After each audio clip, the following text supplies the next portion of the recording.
지금부터 윤희숙 전 KDI 국제정책대학원 교수님으로부터 다시 뛰는 대한민국 경제를 주제로 특강을 듣도록 하겠습니다. 윤희숙 교수님을 큰 박수로 맞이해 주시기 바랍니다.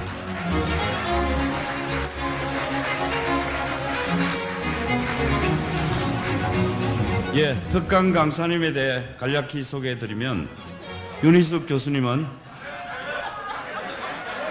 소개 안 해도 되겠습니까?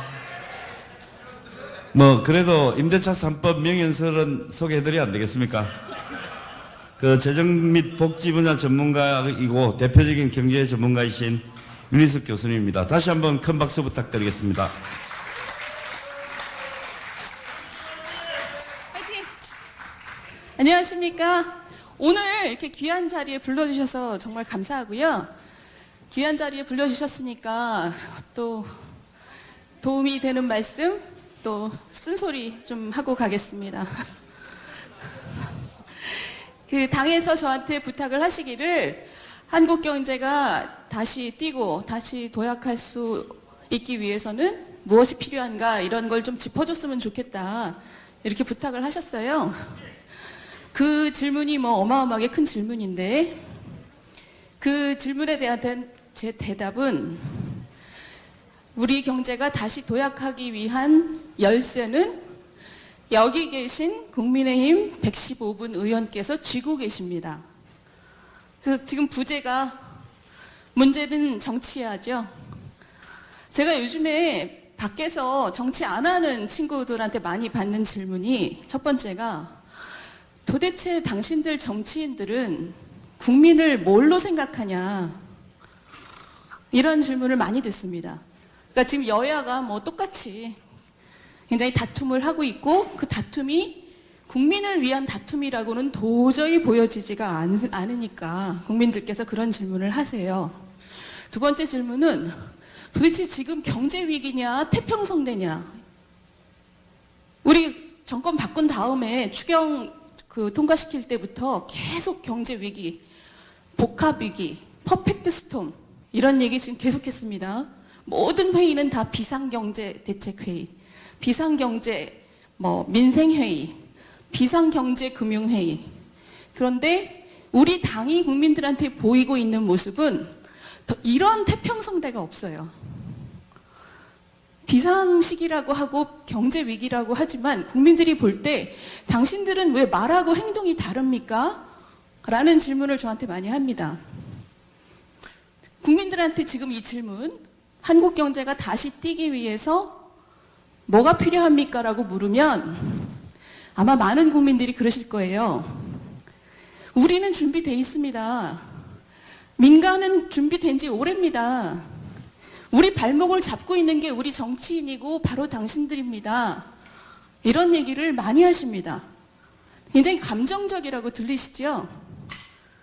근데 사실 제가 한국 경제 발전 과정을 연구한 사람으로서 국민들이 그렇게 직관적이고 감정적으로 느끼는 말은 상당히 정확합니다.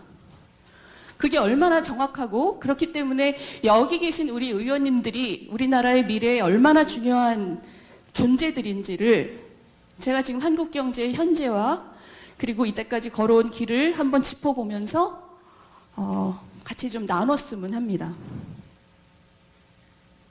지금 현재 상황은 이렇습니다. 우리 경제를 아주 요약을 해보면 잠재 성장률이라는 개념이 있습니다. 이게 바로 우리나라의 체질을 얘기하는 겁니다.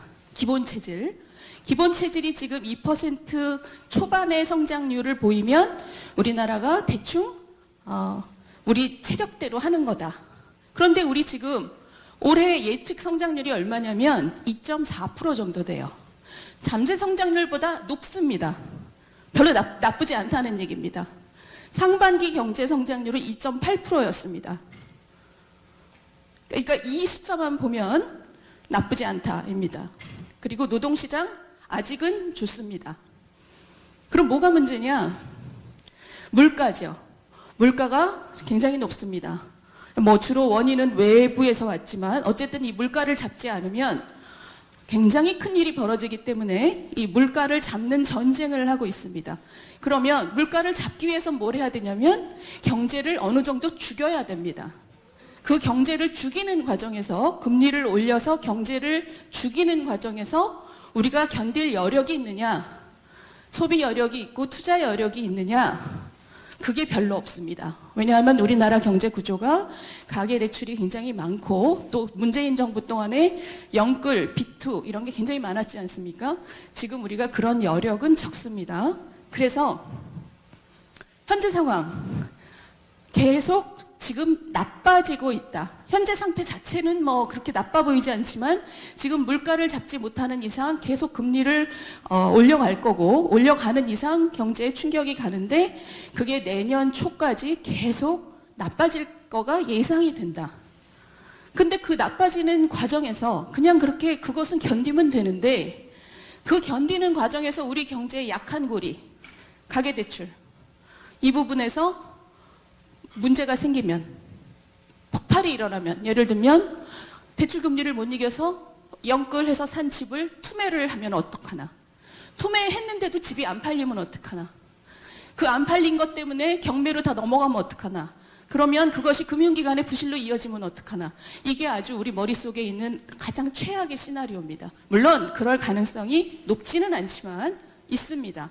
그렇기 때문에 지금 우리는 이 살얼음판을 걷듯이 조심 이 국면을 견뎌가야 됩니다. 그런데 많은 경제 전문가들이 이게 문제가 아니다, 우리 경제는. 그 이후가 더 문제다.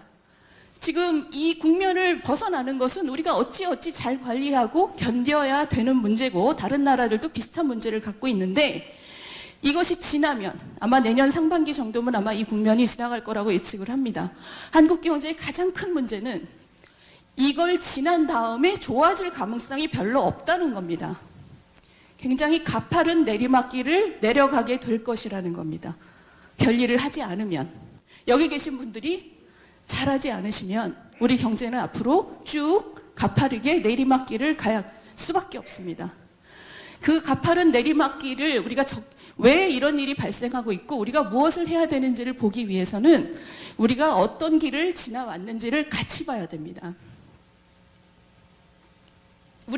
우리 한국 경제가 걸어온 길은 한마디로 기적과 그림자라고 요약을 할 수 있습니다. 이 기적은 예를 들면 1인당 GDP를 보시면 1961년에 우리가 방글라데시, 콩고 이런 나라보다 못 살았습니다. 세계에서 가장 가난한 나라 중에 하나였습니다. 이게 첫 번째 도약을 한 게 우리가 얘기하는 산업화죠. 이 산업화가 끝났을 때 88 올림픽이 끝날 때쯤 해서 우리는 중진국 대열에 올랐고, 이것은 대단한 일입니다. 우리와 60년대에 같이 빈곤국이었던 많은 나라들은 아직도 그 자리에 있습니다. 여기까지 올라온 것을 보통 빈곤국의 함정을 벗어났다라고 얘기를 합니다. 도약이죠. 근데 더 대단한 것은 이때 우리하고 같이 비슷한 중진국에 머물렀던 나라들, 아직도 중진국입니다. 이게 중진국 함정입니다. 우리는 이것도 탈출했습니다. 전 세계에서 이 빈곤국 함정과 중진국 함정 두 개를 다 탈출한 사람, 탈출한 나라, 가장 빈곤한 나라에서 가장 고소득 그룹으로 올라선 나라는 전 세계에서 우리나라밖에 없습니다. 우리보다 훨씬 작은 대만 정도가 같이 언급될 뿐이죠.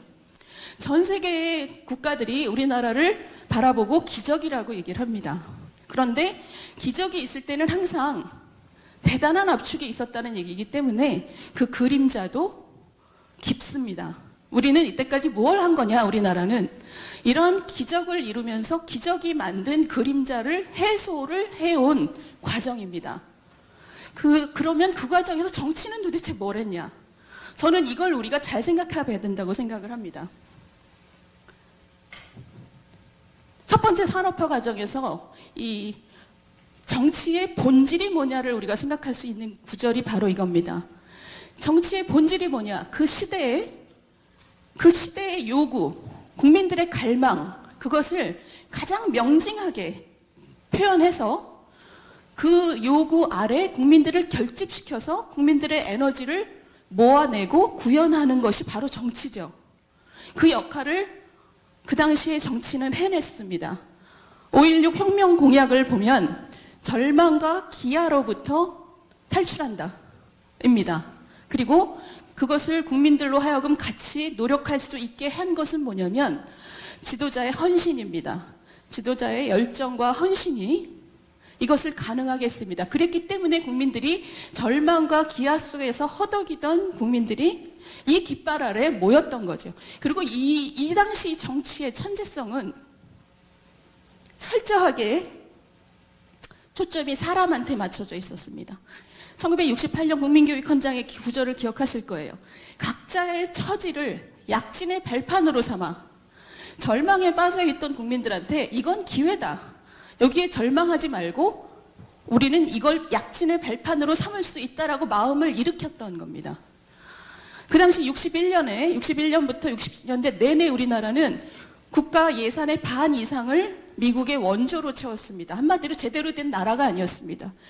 5.16 혁명 이후에 이 재건회의 의장이었던 박정희가 그 책을 썼습니다. 그 책에 이런 내용이 나옵니다. 우리가 일본으로부터 독립했지만 이게 독립국가냐. 국가 예산의 반 이상을 미국으로부터 얻어쓰고 매년 예산을 짜면 미국에 가서 설명해야 되는 이 돈을 주는 사람들한테 가서 이건 아직 독립국가가 아니다. 이런 거지 나라에서 비주로 50% 이상을 충당하는 나라에서 매년 전체 예산의 15% 이상을 초등학교 짓는 데다 썼습니다.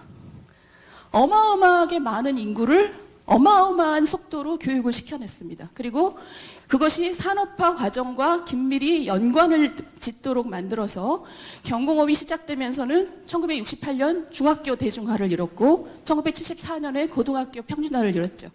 이 대중적인 교육 기반을 산업적인 수요와 연결시켜서 모든 국민이 산업 고도화가 일어나는 그 과정 속에서 국민들의 휴먼 캐피탈, 인적 역량도 같이 발전하도록. 그래서 산업이 발전하면 국민 개인도 거기서 돈을 벌어서 가족과 본인을 위해 더 투자하고 그것이 더한 경제성장으로 이루어질 수 있도록 하는 선순환을 이뤘습니다. 이것은 대단한 일입니다. 왜냐하면 이것을 이룬 나라가 별로 없기 때문에.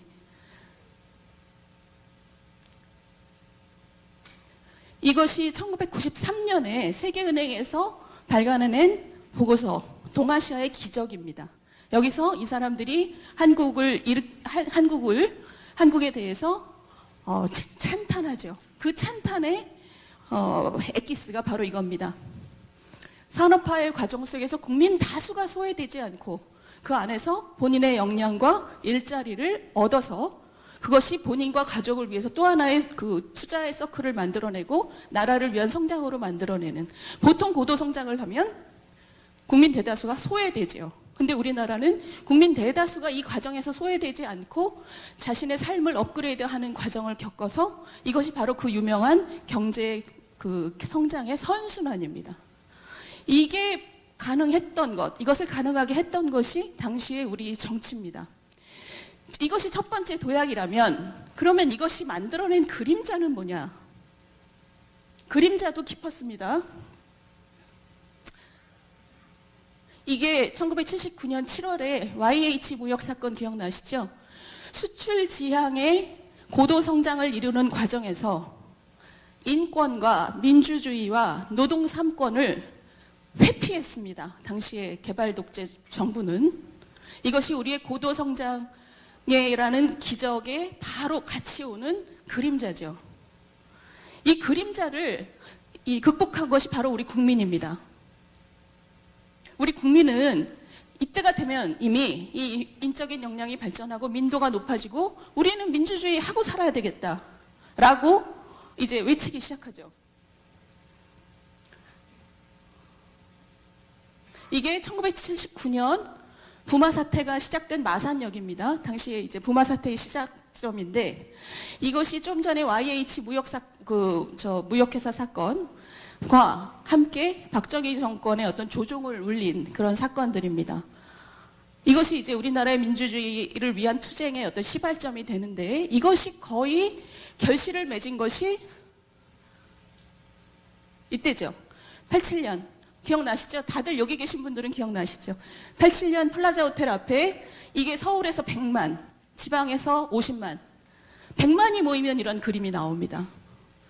이때 이것이 왜 이렇게 중요한 문제냐 하면 첫 번째 도약이 만들어낸 그림자를 치유하는 과정이 바로 우리나라의 두 번째 도약을 만들었기 때문입니다. 민주화를 이뤄낸 개발도상국이 많지 않습니다. 그런데 그 다음 단계로 올라가기 위해서는 보다 창의적이고 부가가치가 높은 산업을 발전시키기 위해서는 자발적이고 창의적인 민주적인 그 교육을 받은 그런 국민들이 전제가 돼야 됩니다. 우리는 그것을 국민들이 이뤄낸 거죠. 그 당시의 정치는 사실 많은 나라에서 유혈 사태가 있고 그랬지만 어쨌든 우리나라는 상대적으로 매끄럽게 이것을 이뤄냈고, 이것이 1990년대가 어떤 시간이냐면 지금 기억하시면 그 당시에 그 일어나고 있었던 정보산업, IT 중심으로 세계의 산업 지형이 완전히 바뀌고 기술 구조가 완전히 바뀌던 시대였습니다. 우리는 이 민주화를 기반으로 이 IT 투자와 개인의 창발성과 이런 것들이 결합이 돼서 1990년대 동안 정보화 기반으로 전 세계 지형이 바뀌는 그 구조에서 매우 매끄럽게 안착을 합니다. 우리 지금 선진국 대열에 올랐다고 얘기하는 것은 그 90년대의 시간을 우리가 잘 보냈기 때문입니다. 그게 이제 고소득국으로 올라가는 그 두 번째 도약을 해낸 거죠. 두 번째 도약도 그림자를 만들어냅니다. 그 도약이 어마어마한 도약이었지만 그것이 만든 그림자 또한 깊습니다. 1987년과 1989년까지 있었던 이 민주화의 과정은 노동 3권을 외치고 노동 해방을 외치는 노동운동과 결합이 됐고, 당시에 그 전국의 넥타이 부대들, 시민들은 노동운동의 분출을, 폭발적인 분출을 사실 응원했습니다. 그게 우리 사회가 진보하는 방향이라고 생각했고, 그것이 노동 3권과 인권이라는 가치를 더 확실하게 하는 것이 우리나라가 발전하는 길이라고 믿었습니다. 그런데 1987년과 89년까지 3년 동안, 불과 3년 동안 국내 임금은, 제조업 임금은 200% 올랐습니다. 그 어마어마한 노동운동의 분출은 사실은 이때부터 뭐가 되냐면 대기업 기반, 지불 능력이 높은 대기업에 기반한 강성노조의 밑바탕이 됩니다. 얼마 전에 대우조선 10만 명이 일하기를 원하는데 116명이 다른 10만 명의 일할 권리를 불법적으로 봉쇄하고 56일 동안 조업을 하지 못하게 막았습니다. 이것은 사실 어떤 무소불위, 법치를 무시한 무소불위죠. 이게 상상하기 어려운 일입니다. 법치의 나라에서는. 이런 기반이 이 당시에 만들어졌습니다. 이때 분출했던 이 대기업 기반의 강성 노조의 힘은 이후로도 우리나라의 그 어떤 부담이 되고 있죠. 지금까지. 더 중요한 것은 뭐냐면 이렇게 국내 임금이 많이 오를 때 세계화하고 연결됩니다. 당시 기억하시면 89년에 베를린 월이 무너졌죠. 베를린 월이 무너지면서 동구권이 글로벌 공급망 안에 들어왔습니다. 중국과 인도가 거의 동시에 글로벌 공급망으로 들어왔습니다. 그러니 전 세계의 자본들은 이 굉장히 넓어진 공급망 안에서 자유롭게 움직일 수 있었던 거침없는 세계화의 과정입니다. 이 당시에 전 세계의 글로벌 공급망 안에 근로자의 수는 14억에서 29억으로 2배 이상 늘었습니다. 우리나라는 국내의 임금이 빠르게 오르면서 국내 근로자의 경쟁력은 떨어지는데 우리나라 자본들은 이미 전 세계를 기반으로 움직이게 됩니다. 지금 우리가 보는 대기업, 우리나라를 대표하는 대기업들은 이 당시에 약진했습니다. 그 약진하는 과정은 뭐냐? 국내 기업하고 하청업하고 갖고 있던 연계가 많이 끊어졌고 대기업은 글로벌리 움직이기 시작하고 국내에 있는 저생산성 제조업들은 경쟁력을 빠르게 잃어가고 제조업에 고용돼 있던 저생산성 제조업에 고용돼 있던 국민들은 저생산성 서비스업, 자영업으로 움직이고 지금 우리나라가 자영업이 비대하다 그러죠. 그게 바로 이때 시작된 이 악순환의 고리가 지금까지도 우리에게 그림자가 되고 있는 겁니다. 우리는 지금 이 당시에 만들어진 그림자 속에서 살고 있는 겁니다. 양극화와 격차라는 커다란 그림자가 그리고 그것이 만들어낸 국가의 갈등이 우리 경제의 이때까지 두 번의 기적이 만들어낸 그림자입니다. 그 그림자가 지금도 굉장히 강력하죠. 우리가 그것을 걷어내야 되는 것이 지금 우리가 해야 될 일입니다. 우리가 과거에 그랬듯이 도약을 하고 그것이 만든 그림자를 해소하고, 지금 두 번째 도약의 그림자는 우리 아직 못 걷어내고 있습니다. 이 그림이 우리나라의 과거와 현재를 아주 잘 보여주는 그림입니다. 빨강과 파랑으로 연결돼 있죠. 이게 매년의 그 성장률을 보여주는 건데, 추세선을 볼 수 있습니다. 이 오른쪽에 빨강이 90년대 이후에 우리나라의 그 평균적인 추세적인 성장률이 아주 가파르게 하강하고 있다는 것을 보여줍니다. 물론 이렇게 내려가고 있는 것 중에 상당 부분은 인구의 고령화 때문입니다. 그런데 고령화를 감안하더라도 이렇게 빨리 떨어지는 것은 우리가 무언가 잘못하고 있다는 겁니다. 이것을 들어 올려야 되는 것이 우리의 사명입니다. 이것을 계속 이렇게 내버려 두면 우리 앞날은 매우 어렵습니다. 그런데 이렇게 된 이유 중에 하나가 바로 저 파랑입니다. 저 파랑이 뭐냐? 남한 역사에서, 우리 한국 경제 역사에서 가장 잘 나가던 시기입니다. 기록적으로 10% 이상의 성장률을 매년 연달아서 보일 때, 이런 기적의 시간들, 저 시간대에 우리나라의 거의 모든 규제 틀과 노동시장의 제도가 저때 주로 만들어졌습니다. 왜 중요하냐? 저렇게 빠르게 성장하는 경제에서는 사람을 한번 고용하면 내보낼 일이 없습니다. 제발 있어주세요. 이런 철학으로 제도들이 만들어졌습니다. 근데 지금 저때 10%씩 찍던 성장률이 지금 우리나라 2%입니다. 지금 평균적으로 2%를 보이면 오케이, 선방했다. 이게 뭐냐? 기회가 안 만들어지고 있다는 겁니다. 저 때는 기회가 왕창 만들어지던 때, 기회가 매년 왕창 만들어져서 사람이 귀할 때 만들어졌던 모든 제도를 이 상황이 됐으면 고쳐줘야죠. 왜냐? 저 때 만들어진 제도 속에서 다들 자기 자리를 지키고 있는데 기회는 줄었습니다.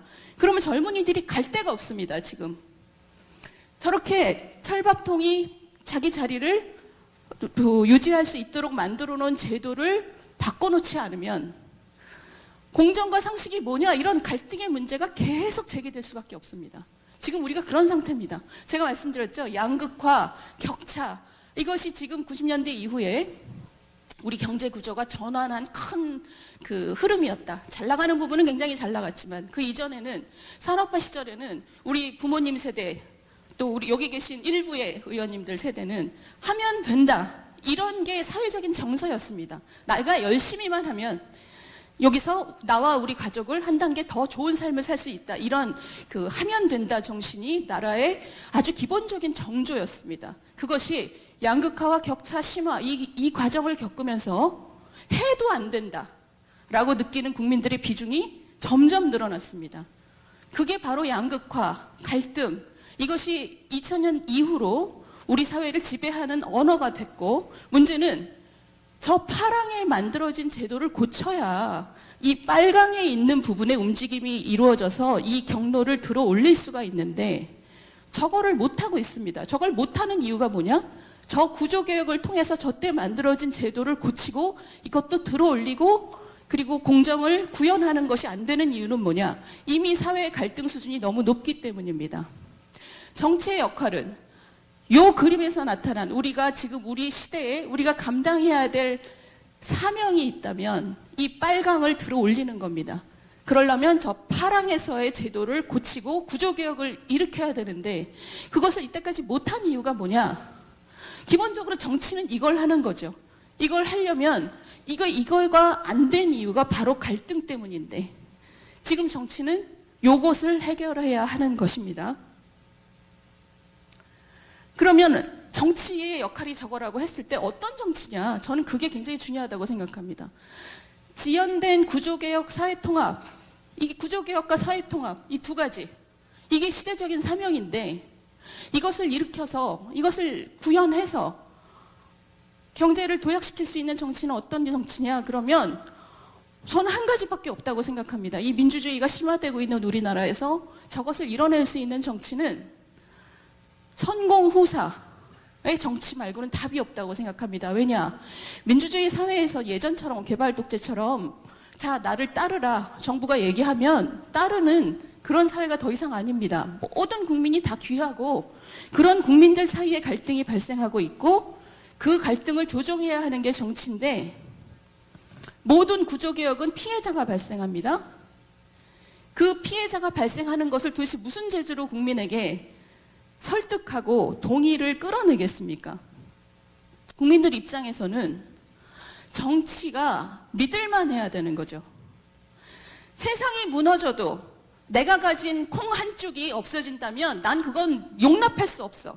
이런 태도를 가진 사람은 그냥 하나의 국민이면 이해합니다. 우리 모두. 아둥바둥 살아야 하는 보통의 국민이 처자식 먹여 살리고 이 생존 경쟁을 해야 되는 상황에서 그런 태도를 가진 사람은 이해합니다. 그러지 않은 사람도 존경스럽지만 그렇지 않다고 해서 우리가 욕하지 않습니다. 그러나 정치인은, 적어도 정치는 이런 개인 간의 갈등을 통합하고 그리고 어려운 결정을 해야 되고 이 나라를 앞으로 끌고 갈 사람이라는, 저 사람은 적어도 우리하고 다르다, 우리보다는 조금 더 공적으로 움직인다 라는 믿음을 국민들로부터 얻지 못하면 우리나라의 이런 상황은 해결할 수가 없는 거죠. 저는 요즘에 우리 그 방송에서 선공후사, 선당후사 이런 것이 아주 별거 아닌 것처럼 얘기하는 부분이 있습니다. 그러나 저는 그렇게 생각 안 합니다. 우리가 지금 굉장히 어려운 시간을 겪고 있고 우리가 국민들에게 저희가 이것을 이렇게 할 테니 믿고 같이 해 주십시오 라고 얘기를 하고 자발적인 동의를 끌어내기 위해선 국민들이 정치인을 보고 저 사람은 나라의 앞날을 위해서 고민하고 그것을 위해 살아가는 사람이다. 적어도 우리하고는 좀 다르다 라는 믿음을 얻어내야 된다고 생각을 합니다. 왜냐하면 국민을 강제해야 되니까 그렇습니다. 근데 우리 정치는 지난 20년 동안 이게 안 된 이유는 저는 우리 정치라고 생각합니다. 정치는 한마디로 얘기하자면 사심 정치입니다. 저는 여야가 별로 다르지 않다고 생각하는 것이 이 사심 정치의 두 가지 갈래는, 첫 번째는 우리 패거리를 패거리의 이익을 추구하는 정치입니다. 보시면 갈등을 증폭시키는 정치를 우리가 그동안 너무 많이 봐왔습니다. 갈등이 있으면 갈등을 통합하는 것이 아니라, 예를 들면 저거는 우리 지금 야당이 된 민주당에서 많이 나타나는 거죠. 예를 들면 문재인 대통령은 대통령이 되기 전에 한 인터뷰에서 내가 정치하는 이유는 뭐냐? 우리나라의 주류 세력을 교체하기 위해서 한다. 이런 발언을 한 적이 있습니다. 주류 세력이 누가 되건 국민들의 삶하고 아무 상관없는 얘기죠. 근데 그런 말을 아주 당당하게 하는 것은 뭐냐면 어떤 국가 안에 주류와 비주류를 나누고 결국은 우리 패거리가 가장 좋은 사람입니다. 이런 논리를 계속 증폭시키는 거죠. 지난 정부 동안 옵티머스, 신라젠, 라임, 디스커버리 이런 게 막 횡행할 때 국민들이 느낀 것은 저게 정치야, 조폭이야 이런 느낌을 많이 가졌죠. 저게 다 저 돈이 어디로 간 거야. 이건 밝혀져야 되는 부분입니다만 이것이 우리가 생각하는 공적인, 공인 정신을 가진 그런 정치라고는 보기 어렵습니다. 그리고 친구를 시장에 당선시키기 위해서 청와대에 수십 명이 달려들고 이런 것은 우리가 생각하는 공인정신이라고 하면 한마디로 내가 사인보다 더 공공체의 선을 위해서 노력하고 보통의 사람보다 더 높은 도덕성의 기준을 내 스스로 내 자신에게 적용하는 그 공인정신을 가진 사람들이라고는 도저히 보기 어렵다. 두 번째 사심정치의 행태는 민주화 이후에 지금 모든 대통령이 가족, 개인 비리, 측근 이걸로 마지막이 비참했습니다. 지금 20년 동안 아무 예외 없이 이랬습니다. 이 첫 번째 패거리 정치나 두 번째 가족, 지인, 친구, 측근 이 두 가지 속에서 국민들이 정치를 뭘 보고 신뢰하겠냐 이런 거죠. 20년 동안의 교착을 우리가 지금 아까 제가 파랑에서 만들어진 모든 규범을 새로이 하면서 빨강의 부분을 들어올려야 하는 것이 우리 시대, 우리 세대가 해결해야 될 과제라면, 그게 우리의 사명이라면 그것을 위해서는 정치는 국민의 신뢰를 먹어야 됩니다. 그 신뢰가 없이는 이것을 해결할 수가 없어요. 왜냐하면 그 과제의 밑바탕에 깔린 어려움이 바로 갈등이기 때문에 그렇습니다.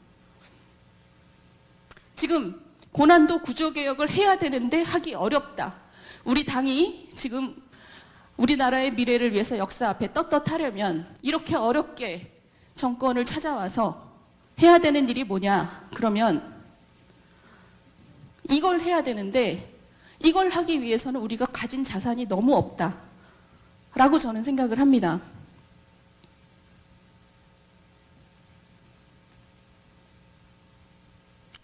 국민들이 원하는 공인의 자세는 어떤 걸까 제가 생각을 해봤습니다. 제가 보면 공인의식을 가진 정치인에게 국민들이 원하는 것은 일단 저는 이 뇌 속에 굉장히 집중된 헌신이 있어야 된다고 국민들은 느낄 것 같습니다. 당신들은 정치인이잖아. 우리하고 다르잖아. 달라야 하잖아. 뭐가 달라야 되는데 헌신해야지. 적어도 공인이고 정치인이며 우리를 이끌겠다며 우리하고는 다른 사람이라며 우리처럼 아둥바둥 살아가는 사람을 조정하고 강제할 권한을 가지고 법을 만드는 사람이라며 헌신이죠. 이 헌신이라는 건 뭐냐? 머릿속에 저게 가득해야 된다는 거죠. 지금 글로벌 시대에 우리 국가는 어디로 가야 되느냐? 이거 고민하느라고 머리가 터지고 있는 거 맞아? 그게 당의 정착 역량이 될 수 있도록 고민하는 거 맞아?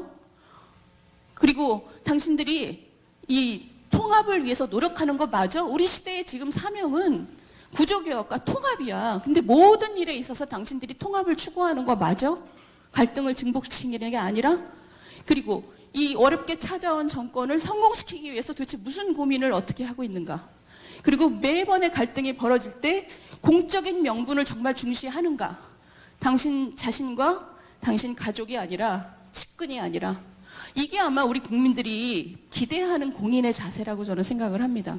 근데 지금 우리가 보여지는 모습은 굉장히 뇌가 지금 갈라져 있습니다. 지금 우리 당의 내홍이라고 방송에서 계속 보도되는 것은 국민들이 당신들은 도대체 국민을 뭘로 보냐 이런 질문을 던지는 것은 이 모든 갈등이 그 밑바탕이 공천권을 둘러싸고 있다라는 것을 모든 신문과 방송이 지적하고 있고 국민들도 그것을 알고 있습니다. 그것을 굉장히 내놓고 이렇게 다툼을 하는 것은 국민들한테 이게 공인이야 사인이야 우리하고 똑같은 사람이네 라는 생각을 할 수밖에 없습니다. 제가 예를 한번 들어볼게요.